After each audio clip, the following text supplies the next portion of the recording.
Assalamualaikum warahmatullahi wabarakatuh.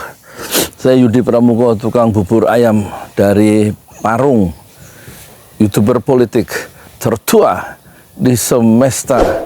Alhamdulillah, wassalatu wassalamu ala rasulillah. Saya mau ngomongin Anies dan Megawati dan Prabowo ya. Anies Presiden 2029. Kita ngembangkan imajinasi aja. Tapi sebelumnya ini kan hari Jumat, saya baru pulang dari ini jam 10 ini sekarang. Pulang dari jualan bubur dapat 140.000. Alhamdulillah. Berarti untungnya 70.000 ya. 70.000 rupiah. Itu selalu separuh kira-kira begitu untuk kuliner ya. Nah terus itu berarti saya udah nggak jadi orang miskin, karena menurut Bank Dunia, menurut World Bank, ukuran miskin itu kalau orang mendapatkan hasil itu $3 ya. $3 kira-kira 50.000 ya. 50.000, saya dapat 70.000. Jadi saya bukan orang miskin hari ini. Kalau besok dapat 80.000 gitu, berarti besok saya bersihnya 40, berarti saya kembali jadi orang miskin. Ya sekarang kita ngembangkan imajinasi aja ya. Yang jadi presiden itu nanti pasti siapa? Ya, insya Allah Anies Baswedan 2029. Prabowo masuk kotak itu karena soal fisik ya, dan nggak akan ada dukungan ya. Apalagi Megawati sekarang sedang disakiti nih. Kemarin hari Kamis kan itu si sekjennya Hasto diborgol, kayak borgol baja sama KPK pakai orange, itu membuat sakit hati itu Megawati sebagai ketua umum partai kan. Terus dia langsung memerintahkan orang-orangnya, kepala daerah yang dilantik itu kan harusnya tanggal 21 sampai 28 mereka akan digembleng di Lembah Tidar itu, di Akmil, Akademi Militer di Magelang tuh. Langsung dikirimi surat sama Megawati, diperintahkan supaya jangan ke sana, jangan ke Akmil. Kalau masih di perjalanan, hentikan perjalanan, nanti nunggu komando berikutnya. Jadi marah betul itu Megawati ya terhadap rejim Prabowo yang membuat sekjennya Hasto itu. Padahal kasusnya udah 4 tahun yang lalu, 5 tahun yang lalu, itu sekarang jadi pesakitan, diborgol pakai baju rompi kuning ya. Itu kan oranye. Itu kan di kalangan PDIP termasuk Megawati kan terjadi demoralisasi, dipukul secara psikologis tuh ya, dengan sekjen itu ditangkap, di kerangkeng, di borgol. Iya, itu marah Megawati, langsung dia bikin surat perintah itu harian, kira-kira begitu ya. Dan tampaknya ya salahnya Megawati, dia kemarin mendukung Prabowo, dalam pemerintahan dukung Prabowo, tapi tidak menempatkan menterinya di kabinet, kayak gaya-gaya kayak Nasdem gitu. Dan tampaknya persahabatan Prabowo Megawati itu kayaknya mulai retak ya. Ya karena memang Prabowo juga hidup Jokowi, mendukung Jokowi. Jokowi yang mengkhianati secara politik, mengkhianati Megawati dan PDIP yang 23 tahun sejak Jokowi menjadi wali kota Solo 2 periode, itu didukung, dapat proteksi politik dari Megawati dan PDIP sampai gubernur 2,5 tahun DKI, sampai 2 periode presiden. Itu kan 23 tahun dibela-belain sama si Megawati itu, siapa? Jokowi itu. Kemudian Pilpres, saat sebelum Pilpres dan Pilpres, Jokowi justru mendukung Prabowo, pasangan Prabowo Gibran. Bukan mendukung jagoannya Megawati, yaitu Ginanjar Mahfud. Dan kemarin dalam ulang tahun di Gerindra yang ke-17, Prabowo bilang hidup Jokowi. Terus dalam waktu muktamar Muslimat NU di Jawa Timur itu, di depan pengurus-pengurus Nahdlatul Ulama, Muslimat NU, yang ketuanya Khofifah Indar Parawangsa itu, dia bilang ada orang yang mau memisahkan saya dengan Jokowi. Jokowi itu guru politik saya. Wah. Jadi betul-betul manuver-manuver Prabowo itu di mata Megawati itu membuat Megawati itu tentu kecewa ya. Ini orang gimana sih Prabowo ini? mendukung musuh politik saya, mendukung Jokowi, nggak mau dipisahkan dengan Jokowi. Dan kemarin malah dia bilang hidup Jokowi. terus hari Jumat kemarin, ya Kemis, sekarang hari Jumat, sekjennya diborgol. Wah, ini betul-betul terluka secara politik Megawati, dan tentu dia akan membalas, ya, melakukan perhitungan. Ya, perhitungannya kemungkinan satu, ya, dia akan mendukung Pramono Anum melawan Prabowo jadi presiden. Ya.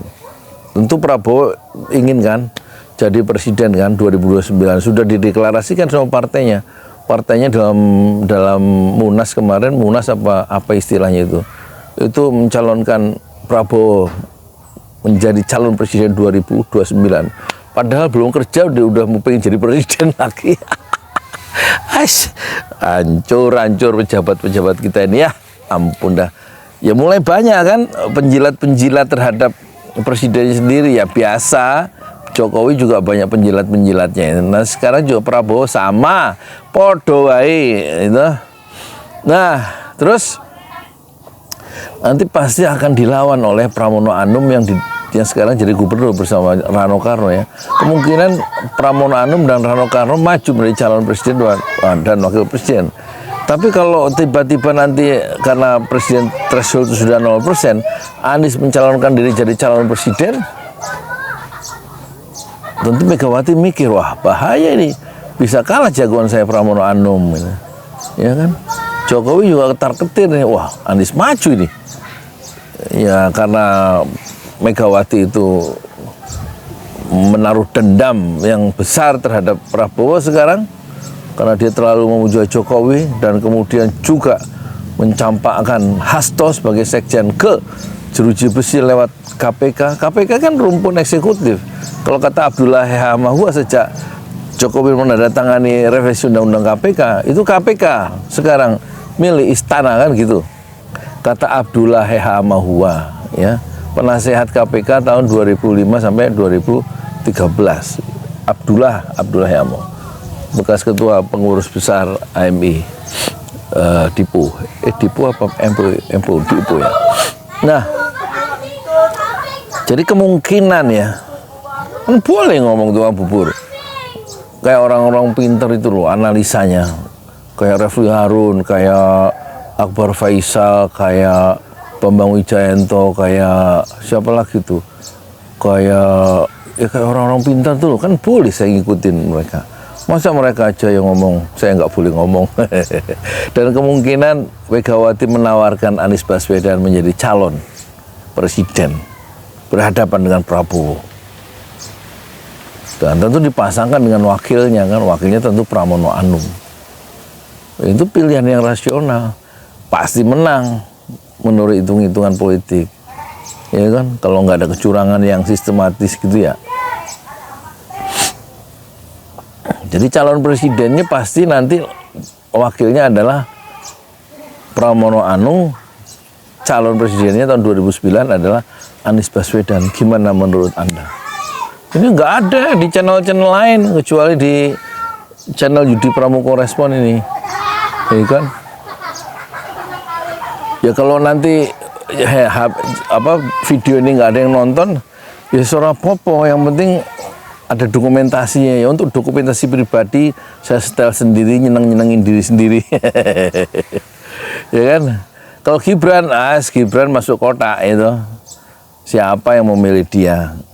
Kalau nanti yang muncul Prabowo 1, Anies Baswedan 1, Pramono Anum 1 misalnya, ya kan? Terus siapa lagi? Berat ini saingannya Prabowo, makanya sejak sekarang coba secara sistematis PDIP dilumpuhkan, ya, dikuyo-kuyo sama Prabowo, ya, sengaja dilumpuhkan sejak sekarang, dan kampanye itu sudah mulai sekarang, kampanye untuk 2009. Nah, buktinya itu Gerindra sudah mendeklar bahwa calon presiden 2029 adalah Prabowo, padahal baru kerja 100 hari udah pengen jadi presiden tahun 2009, sudah dicalonkan. Itu kan berimajinasi, sama dengan saya. Masa saya nggak boleh berimajinasi sebagai tukang bubur? Loh, bosan jualan bubur terus. Sekali-sekali kita ngomongin orang-orang itu kan. Ya daripada mereka itu nggak ngomongin rakyat, nggak bela rakyat ya. Justru rakyat yang ngomongin kelakuan pejabat itu kan tambah membingungi rakyat ya. Kalau pejabat beres kan nggak ada demo mahasiswa kemarin. Yang Indonesia gelap itu, emang gelap betul. Lu PHK di mana-mana, perusahaan-perusahaan. Terus ada orang yang tolol, dia bilang, terus apa urusannya, PHK kan swasta, bukan urusan pemerintah. Ya kalau orang tolol susah, orang tolol. Kata Muhammad Hatta, orang yang kurang ilmu itu bisa ditambah ilmunya. Orang yang kurang jujur itu susah menghadapinya. Nah sekarang pertama dia nggak jujur, nggak belajar, kemudian kurang ilmu. Terus dia mau ditambah ilmunya itu dia ngeyel, susah ngadepi orang-orang gitu. Ya basar-basar itu, ya kan. Yang penting terus belajar, terus baca, terus menganalisa, terus ya memperhatikan keadaan. Ini negeri-negeri kita. Jangan sampai kayak ucapan Haji Agus Salim 100 tahun yang lalu, ya kan.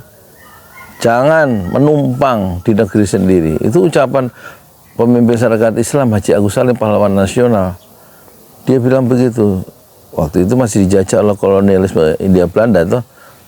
Di sini kan jangan menumpang di negeri sendiri. Ini negeri-negeri kita. Gitu. Ya kita harus ikut ngurus ya. Siapa ya tukang bubur juga harus ngurus negerinya. Negeri dia. Nah, kalau nanti kacang kedelai naik, gitu, beras naik, yang kena kan saya. Begitu tukang bubur. Kerupuk naik harganya. Terus cabai naik.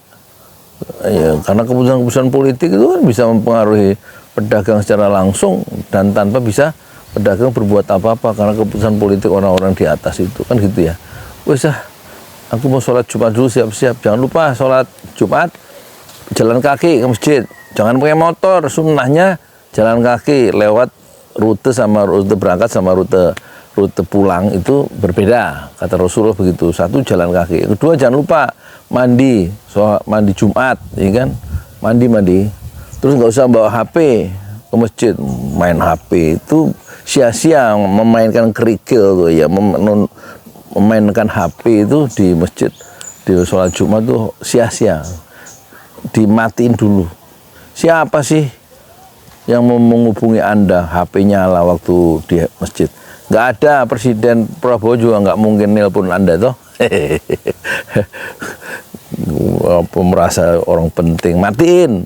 Zikir, tobat, Rabbighfirli, ya Allah ampunilah aku, wa tub alayya, terimalah taubatku, innaka sungguhnya engkau ya Allah, antat tawwabul ghafur, engkau lah ya Allah yang maha penerima taubat dan maha pengampun ya. Itu doa dari Rasulullah. Rabbighfirli wa tub alayya innaka antat tawwabul ghafur. Rabbighfirli ya Allah, ampunilah dosa-dosa hamba. Wa tub alayya, terimalah taubat hamba. Innaka sungguhnya engkau ya Allah, antat tawwab, engkau lah yang maha penerima taubat. Ghafur. Antat tawwabul ghafur, engkau lah yang maha penerima tobat dan maha pengampun terhadap dosa-dosa. Itu baca itu istighfar atau baca subhanallah, alhamdulillah, la ilaha illallah, Allahu akbar. Karena 4 kalimat yang kata Rasulullah yang ringan mengucapkannya tapi berat timbangannya di akhirat adalah subhanallah, maha suci Allah, walhamdulillah, segala puji bagi Allah, la ilaha illallah, tidak Tuhan yang wajib disembah kecuali Allah, Allahu akbar, Allah maha besar. Baca itu terus pelan-pelan ya sambil ngadep kiblat ya. Nggak usah main HP. Subhanallah, alhamdulillah, la ilaha illallah, Allahu akbar, atau Rabbighfirli ya wali walidayya warhamhuma kama rabbayani shaghira. Ya Allah ampunilah dosaku, ampunilah kesalahan-kesalahan kedua orang tuaku, kasihanilah mereka ya Rabb sebagaimana mereka telah mengasihani kami sejak kecil ya. Taruh HP di kantor, taruh HP di rumah atau di silent. Assalamualaikum warahmatullahi wabarakatuh. di jalan Allah. Ini Masjid Enam Syuhada lagi dikunjungi sama Ketua Hilmi. Modal awalnya berapa Pak Yudi Pramuko? 750.000. 750.000 rupiah aja. Jadi ini 500 jutaan nih barang. Sekarang udah habis 310. Masya Allah, tuh udah pakai keramik, laponnya tinggal. Granit tuh kayak marmer. Tuh, ya. Masya Allah nih, sampai juga kita ke sini. Masjid Enam Syuhada, ngapa namanya Masjid Enam Syuhada, Ya, Pak Yudi? kita mau mendokumentasikan perjuangan dakwahan nama anak muda pengawal Habib Rizik Syihab itu. Masya Allah. Yang dibunuh sama orang jahat di kilometer 50. Kilometer 50 ya. Itu kan simbol memperjuangkan dakwah itu kita harus memberikan segalanya untuk Islam kan ya. Untuk Masya dakwah Islam. Allah. Dan nama anak muda itulah yang sudah memberikan segalanya untuk Islam. Masya Allah. Kita Apa nanti nama pemuda itu ada juga di sini mungkin diterahkan? Mungkin namanya 6 syuhada. 6 syuhada itu, Ya. 6 syuhada dipasang di sini, 6 syuhada. Bip Ali, apa yang dikomentarin dari ini semua, Bip Ali? Masya Allah, luar biasa. Dari uang 700.000, kalau pengen ternyata bisa. Bisa. Allah kirim. Tuh, bisa. Ya, Masya. dengan masuk satu gang kecil, tapi Bapak ini luar biasa. Kecil tuh. Oh, Masya Allah ya. Satu call aja. Masya Allah, perjuangan Pak Yudi Pramuko, YouTuber sejagat paling tua. Tertua di semesta. Tertua di semesta. Masya Allah. Tukang donat. Tukang donat. Tukang donat dari Paru. Ini saya laporkan dari lapangan ini, langsung dari Masjid Enam Syuhada. Masya Allah. Dan ini dia. Dalam lihat ah. Tuh lihat tuh masjidnya. Tuh imamnya di situ tuh. Malam-malam lagi kita. Masya Allah. Masih kurang nih. Atapnya katanya transfer aja. Masjid Enam Syuhada sebentar lagi selesai. Dinding lubang angin sebagian sudah terpasang. Lantai 2 dan kemudian plafon termasuk lantai bukan keramik, granit 150 dus bersama tiang-tiang yang ada 16 setinggi 4,5 meter. Kemudian finishing terakhir adalah tangga menjebol atap ya, lantai pertama untuk masuk ke lantai 2. Inilah Masjid Enam Syuhada. 2,5 tahun lalu dimulai pada 2 Agustus hari Senin 2021. Tinggal sedikit lagi insya Allah. Dan lantainya dari keramik, bukan keramik, granit sudah diresmikan lantai pertama. Nanti lantai kedua lewat sini tangganya jebol untuk masuk ke lantai 2. Inilah Masjid Enam Syuhada yang sangat megah karena dari bahan-bahan pilihan, kualitas nomor 1.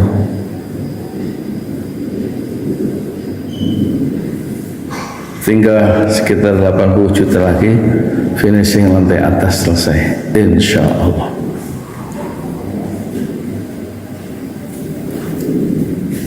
Ya, inilah Masjid Enam Syuhada yang sangat bersejarah ya dalam sejarah dakwah Indonesia modern insya Allah, karena ini dibangun dalam konteks kezaliman rejim penguasa yang sudah membunuh 6 santri dari front pembela Islam, dan kita abadikan pengorbanan dan perjuangan dakwah mereka sehingga kita sebut namanya Masjid Enam Syuhada. Mereka mengawal perjalanan dakwah gurunya Habib Rizik Syihab dan mereka dicegat oleh orang-orang jahat di kilometer 50. Saya Yudi Pramuko, tukang donat dari Parung Juber, tertua di semesta fasbir sabrun jamil, bersabarlah dengan kesabaran yang indah. Assalamualaikum warahmatullahi wabarakatuh.